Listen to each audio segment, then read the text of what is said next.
David, it was quite interesting when the four of us reviewed the poser that you have put to us. It was with some degree of trepidation, because it's a pretty scary question that you're asking. Before I commence, or before our panel commences, I would just like to do a brief introduction of each of our panel members, and no doubt they are well known to you. First of all, I would like to introduce Suzanne Bisler Nielsen, who's with the Capital Region of Denmark Centre for Real Estate. Welcome. Anna Davina, who is the Director for FM Operations in Europe for Teva Pharmaceuticals. Welcome. And I don't know who this man is. Can anyone help me out? No, I'm sorry, Ron. How are you, mate? Ron van der Weerd, who's the Program Manager for Real Estate and Campus Development at Hans University. So welcome to you all. And what I'm really pleased about is that David pointed out that we're all different. Well, I've actually found out we're all pretty much the same, because even sitting down for half an hour before today to discuss this difficult topic, I found out there's an incredible passion that runs for FM from each of these people. And I think that's evident with the roles that they play in their organisations, which I think is really important. The second thing that I found out that was very similar was that they are all FM leaders in their own right. They have held senior roles in their own companies and in the wider community in their roles as well, leading change and being involved in leadership of the development of FM, not only in their own organisations but outside. The second last thing that I wanted to say that we had in common is that I found out we had an interesting connection in flora. Ron and I, as two thorns, are delighted to be sitting here with two roses, so thank you very much indeed, and you can take that up with me later. Okay. The other thing what I also found out is that each one of us has gone through a step change. Each one of us has changed our roles from what we originally thought we were going to do for the rest of our lives, and I know that there are probably many in this room who have been through this as well. But interestingly enough, apart from the step change that we've made, all of us have gone into a different field from the practice that we were involved in to the practice of today. And what I'm going to ask each of our panel members is to talk about that step change that they've gone through and the lessons that they were able to take with them in applying and developing a business model in FM. Now, of course, we have a tertiary education background here with Ron. We have a research background here with yourself, and Anna, you come from a corporate environment. I'm not sure if it's listed or unlisted, but it doesn't matter. It's a corporate environment which has got a large geographic spread. And to that end, we've got perhaps the need for different business focused and business models associated with the delivery of the tasks that are involved. So, Anna, what I'd like to do is kick off and ask you to share a few of your insights from the roles that you've played in the past and how you've taken your finance background into this completely different field, I suppose, as far as the FM leadership is concerned within Teva. As finance is all connected about numbers and what it stays behind the numbers. It's not only about finding the correct number, but how we can improve that number and why it appears like that.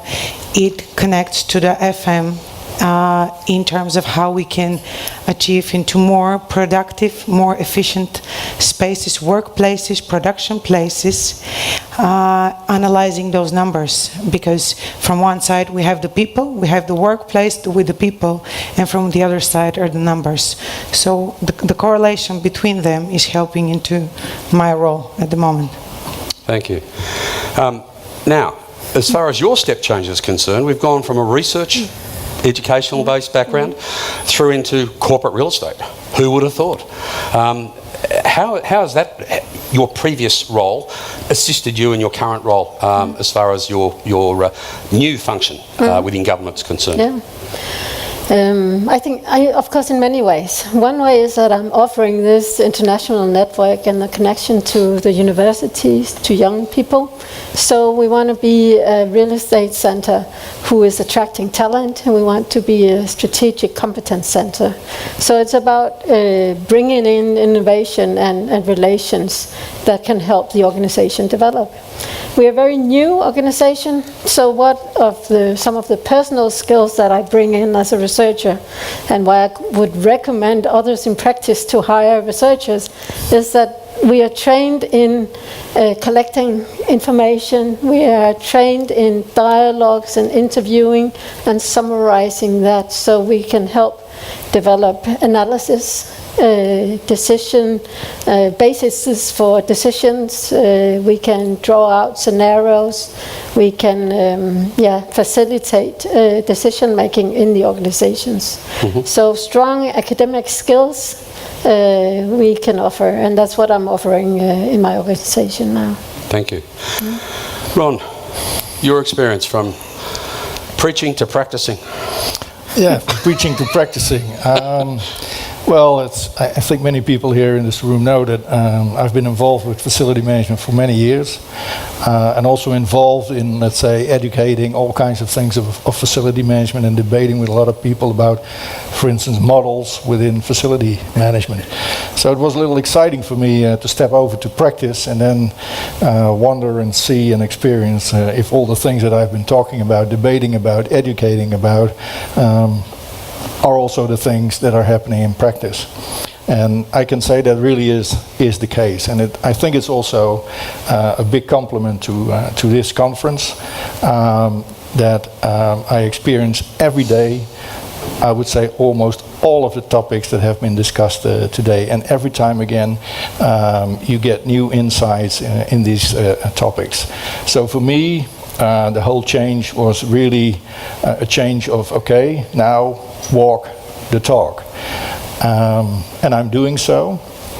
And one thing that I'm particularly, let's say, very happy with is that I'm working in the real estate and facility management field now, and in our organization, real estate is simply a part of facility management, because we also see our buildings, our real estate, only as a tool to serve our end users.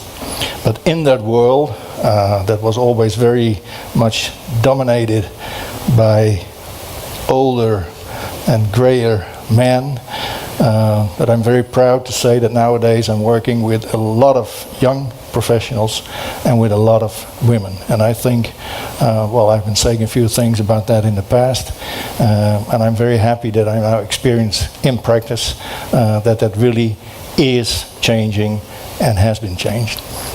Okay, so thanks each for setting your context. So what I want to do is I want to get down and get dirty a bit more, because I think we've all said all lovely things, that's great, and I'm saying, well, that's terrific, and everyone's sitting around here saying what a wonderful conversation we're having, terrific. I haven't got a glass of wine yet, excuse me. But what I wanted to do was that in my role as chair of Global FM, and Global FM has been around for quite some years, and it's had good leadership in its time, and one of the failings of Global FM is that it's a not-for-profit, volunteer-driven and run organisation. What Global FM failed to do is they failed to change and look at the business model. And you touched on something a moment ago. Why? And I think someone asked that question this morning. Why do we do what we do? And what model do I need to put in place to make it happen? And one of the things that we had to do with Global FM is we had to make it relevant to its membership. The day you lose relevance, go home. Now, we've made Global FM more relevant. We've actually asked our members what they're looking for. Cheaper fees, greater output, a voice, regular discussions, all those simple things. Whereas before, it ended up growing into being something that was a bit bureaucratic that just sucked up money. And it was not offering value to our stakeholders. My challenge to each of you perhaps now is to turn around and say, from what you have learned and the way you operate, what are the learning lessons that you've taken out of what you did before, and how have you now applied them in a real business practical sense to what you're doing day to day? So Anna, I'm going to start with you. And we talked about two separate organisations before, about how you've had to apply different models to those organisations. Tell me what they are and maybe how they worked or didn't work.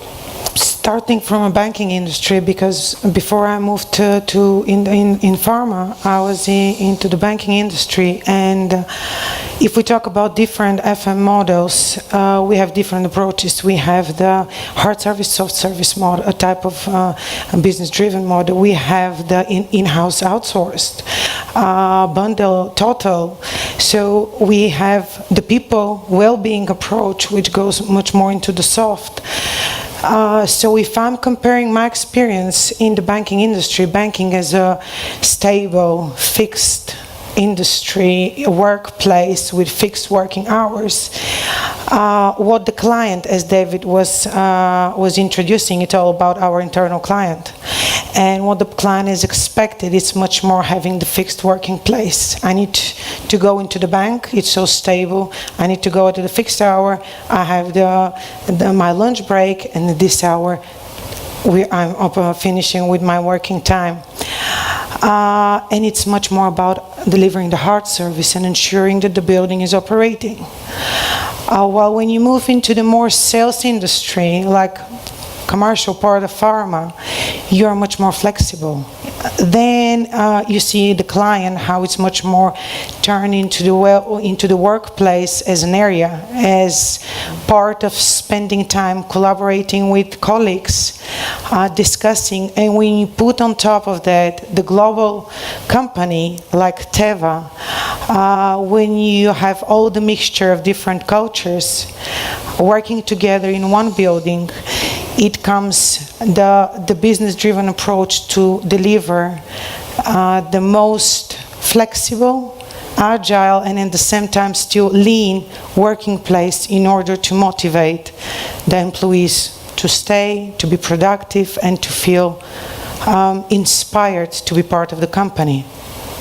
So you mentioned data before and numbers as far as your beta point is concerned. How do you actually take that raw data with all those variables you've just mentioned and develop a business model to suit? Now, I know not one fix is right for everything, but how do you go through that analysis, and how do you decide and determine what the appropriate path is? Standardization of processes, procedures, KPIs. We all have that. We measure systems. We measure supplier presence, quality of services by KPIs, but communication with employees, ongoing communication, oral, written, surveys, discussions, which is a bit hard to measure. But when you see that people are happy, when you see that people are working and giving the positive feedback, this is what it's giving the workplace feedback as a positive and a quality workspace. When you don't have a lot, when you see the employee turnover rate is going down, that's what gives you the positive feedback about the workplace. Sure, thank you. Suzanne, from all the research that you've been involved in and the education field, what basis or what framework did you put in place in a real life situation? So from a practical point of view, what did you take out when you first started and said, right, this is the way, this is the framework? I know it's a new role, so that's great. So you get to set your own rules. You're not picking up somebody else's baggage. What were the things that you started with? What day one, you walked in, blank piece of paper, what did you do? Right. So day one, I brought my big professor shelf, all the books, 25 books, totally only on facility management, and I have whole toolbox and all the theories, all the excitement things. And I thought that I should implement it on day one. I mean, how did you I go was with probably naive. Well, okay, 1 week, but then it would be time. Sure. But it's a new organization. It used to be 12 decentralized organization, and now we are 1. So it's a lot more. The whole first year we are spending time on just establishing, getting an overview of the portfolio, finding out the estates and the technical conditions, organizing agile organizations, defining strategies and values. There's so many basic things that needs to be in place. So even though we would want to be the preferred collaboration partner, even though we are the kind of the obligatory, mandatory FM supplier in the public organization, there are some things that we don't do it right now. because there are other things that are more important for us to do. So we need to It's get about priorities. yes, Yeah. simply a common FM system. So does that frustrate you? Kind of things. Does it frustrate you that you've got to set priorities and you can't do it all? Yeah, it's extremely frustrating if you're impatient. Yeah. I try to be patient, and people probably know me as impatient, but I need extremely patience here. Right. But right ahead of us is exciting moments where we will also look into hospitality, also look into patient journeys, also look into different kinds of creating different healing environments. And Ron, yourself, I mean, what did you do day one that was different to what was being done on the last day before you arrived? I mean, was there masses to do, or did you just want to make changes to tweak it to suit what you saw as being the opportunity in the development of an FM model, delivery model? Yeah, well, the one thing I noticed immediately that when I stepped into the practice of facility management, that it is a world that is constantly changing. And so I think what Ian van der Pol already said this morning, the only continuity is the change. And so that's why I was so inspired in the afternoon, late afternoon yesterday. So all the people that already left, they missed something. And we very often say in the Netherlands, the best part always comes late. But there was the presentation of Leo Lanen, and he presented a very practical model on how you can work as a facility management department. And I'm not going to repeat his whole model, but the most important thing is that in that triangle of suppliers, supportive staff, and we consider ourselves as a part of that supportive staff, together with IT, together with HR, together also with finance. We are a supportive staff, and in that triangle, the third angle is then the user, and we're constantly busy with changing their environment and the processes. And I discovered that basically that model was describing exactly the way that we are operating right now. And all the time, my contribution in that is to keep changing it and to keep developing that model. And one important thing that I think I brought into that working field was my experience and also my ability to connect to other disciplines and to other people. And they were not so used to that at that moment yet. So making the connection to HR, making the connection to IT, working together, not debating about who is more important or who should be working under who and things like that. That's not important. We're all active in the field of supporting the business and supporting the main and core business. And don't get me wrong, I'm working in a university, but our facility management department is really working in a business-driven way. And I always tell people very loud and very clear, if you want to have your students and the right researchers and the right staff of teachers, then you need good facilities, and we provide you with those facilities. If we provide you with the good facilities, you have your students and you will earn your money and you will have your jobs.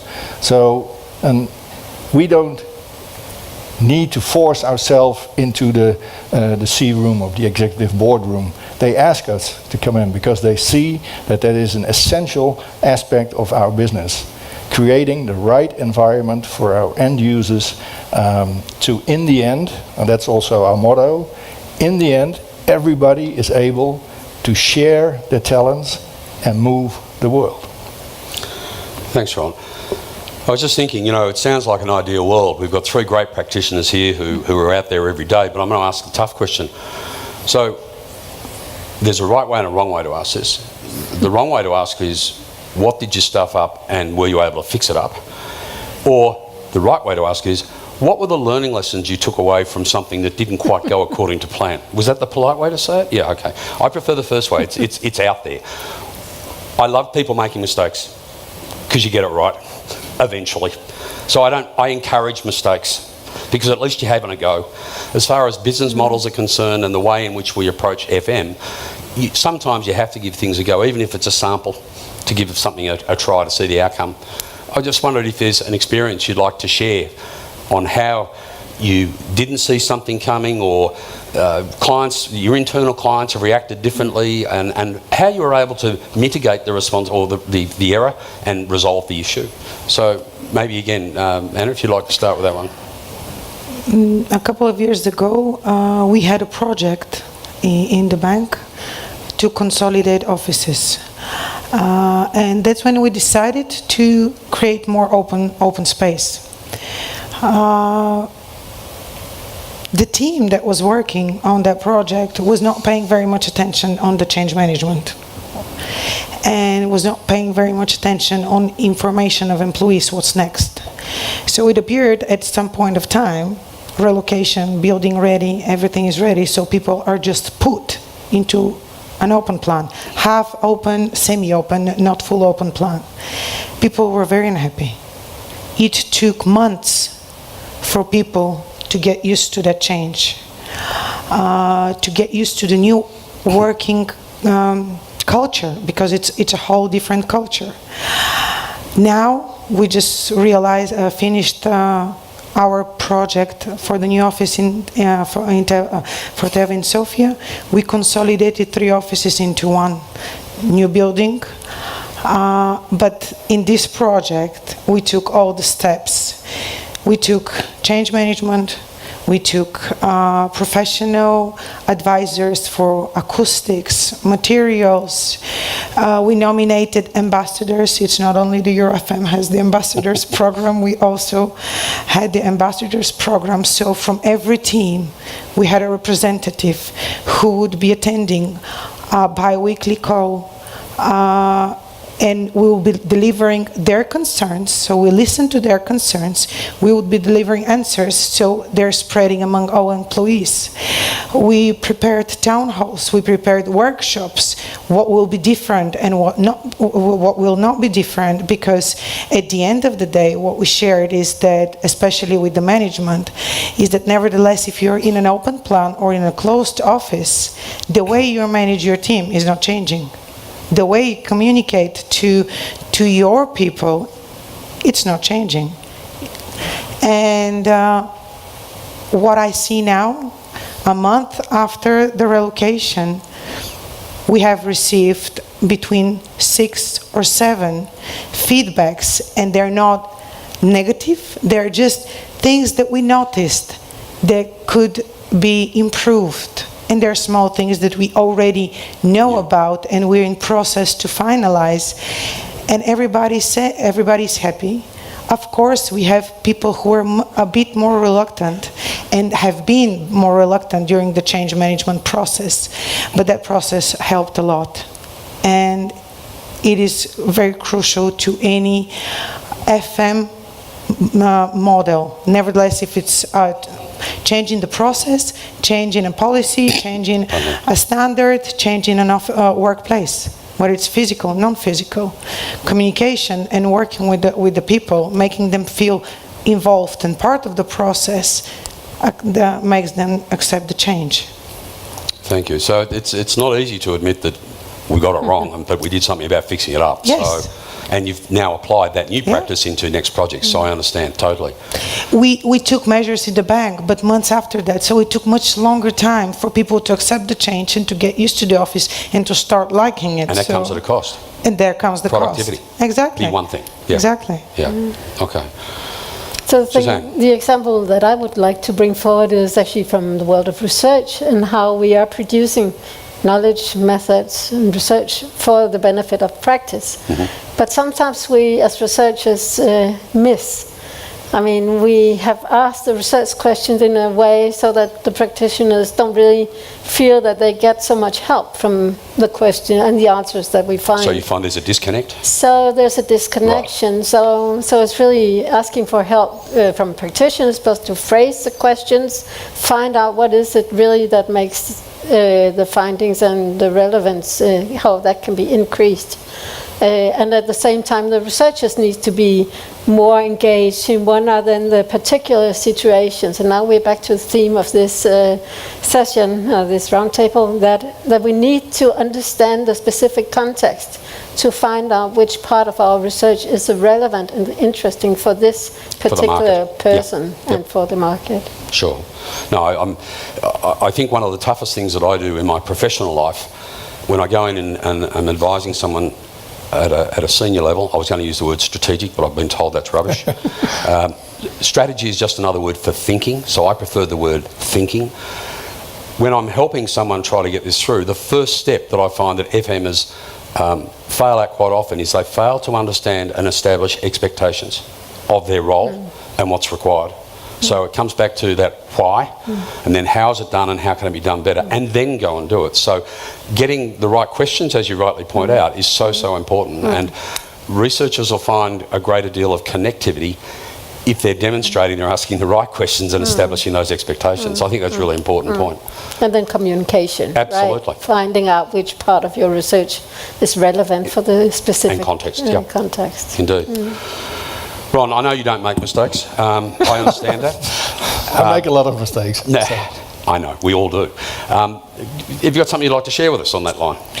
Yeah, well, for me, I think that I've learned basically are two things. One is that I stepped into a world that is a very serving world, a world always also that is very problem-solved orientated. And so what I experienced a lot is that a lot of people in my department are listening to what the end user is asking, and they ask and they ask and they run and they run, and in the end they die. So what we have learned is they ask, but then you ask and ask, and basically you ask for the why. What is the problem behind the problem? And then you run. And then you also allow yourself to make mistakes. Making mistakes is a good thing. You learn from your mistakes. So make your mistakes as long as you stay in contact, communication with your end user. So whatever you do, measure, evaluate what you are doing. Is it a success? Okay, we did it okay. It isn't a success? Okay, what did we do wrong? What can we learn from it? And then if you work like that, you don't die, but you live. And the other thing is that in our department, and I had a little bit of influence there in the past, we now every year have 10 young students fulfilling their internships of 6 months in our department. And on top of that, we have every year 2 students that are doing their graduation research also in our department. And it is incredible, really incredible, what we learn from those young people. Not only out of the work that they are doing for us and the research and all the tips and advices they are giving us, but also in the way they work themselves. So they change our complete way of working in our department because they have a different view on the world, they have different experience, and they know a lot better than we do how we should approach, and especially in our case, our students. So that is the thing, and I was always already convinced of that when I was at the educational part, but now that I'm experiencing it myself, I'm even more impressed. Yeah, it's outside influences play a very big role in the life of the practice of management of facilities, and I use that word that way, management of facilities, not the other way around. Because it is a management discipline, in my opinion, and it's how you approach and apply general business or good management practices to an everyday subject that most people say, well, yeah, sure, just go away and do it. But it's got to sit within a framework. It's got to sit within a thinking plan that meets the needs and the expectations of the consumer or the demand organisation or the main organisation. So one of the things that I did when I first came into this field back in the 80s was that I looked globally at what were the business tools out there that I could embrace and adopt into the world of the management of facilities. And I was mentioning to you before that one of the things that I found interesting was the early adopters of performance-based contracts and outsourcing was the IT industry. And a lot of the work that I implemented in the early days of my work was based around, even though it had nothing to do with IT, was using those models and applying them to the outsourcing or strategic sourcing of goods and services. Where have you drawn models that you've enjoyed putting into place in your own workplaces? Have you looked for other examples in the wider world outside of your own organisation? If we can just have a brief statement on where you might have had a learning point. I mean, clearly you've been involved in some research side, but are there other examples that you might draw on or look to? So I think it is important that we as a profession share that we do have a common terminology, we do have common models, we do have our own journals, we have our own conferences. That is what constitutes us as a profession. So these models we can take into the context, but then we can put different words to what makes us specific. And maybe some boxes need to be be enlarged, others need to be erased if you are to describe your specific organization. So I don't think I can say more specific like that, but just last week I was using an innovation model by Julia Nadelli and translated it into my own organization. Your own involvement. Yes. To facilitate a dialogue about how are we actually working with innovation, because it's not an explicit awareness in the organization, but we can actually act or map some activities that we do and then characterize how we work with it in our organization. Thank you. Anna? I think through communications we always move forward in order to, through communication with our suppliers. Right. And probably how I look at it is, if we look at our service suppliers, there's our partners, and for them bringing their best practices into different organizations, this is the best approach for me as a facility manager, as my role, to deliver the best quality of services. So it's communicating with service suppliers, with on events and networking like this with our colleagues in the profession. Thank you. And Ron? Well, for me, one of the most inspiring platforms for, let's say, learning from other people and also introducing models was EFM. Sure. And I'm not saying that because it was a chair for a couple of years, but that really is the case. Yeah, and on several aspects, you know, we have been copying or taking over models that we have learned from other companies or universities. If it's about organizing your procurement department, or if it's about organizing how you set up construction projects, how do you involve the end users, we as facility management department / real estate department are in the lead of the whole design, build, finance, maintenance, operation process. But that's also something that we have learned from other people, their experiences. So basically we are doing nothing else than going to platforms like this and connect with other people and learn from them. And you can learn from people all over the world. I'm convinced that if I go to Nigeria, that I learn things from how they deal with certain things in Nigeria. And for many years ago already, I came for the first time here in Bulgaria. And I really had to convince the Bulgarians a little bit that I was learning a lot here. And they said, oh, I'm learning from... Yes, that is how it works. And it doesn't matter where you are going, you can always learn something and take something with you home. Okay, thank you. Now, I asked each of our panellists just to very quickly give me a snack version of a takeout. And I know they've given this some thought. So, in a few words, your takeout as far as this subject's concerned? I used to be very devoted to seeing the world as everything is different in each different context. I don't know if it's age, but right now I think that, especially in education, it's so important that we give the students some common ways of thinking and then raise their awareness that they should always be the translator into the specific context of these models. So a bit of both today. Okay. Anna? Probably managing changing environments, behaviors and people and emotions, taking this into our profession. Thank you. Ron?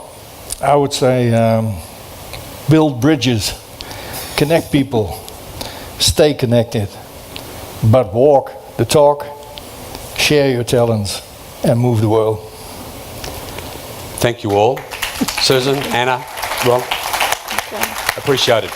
Thank you all for your attention, and we hope that you take something away from this specific discussion, as I'm sure you will from the whole conference. Appreciate it. Thank you.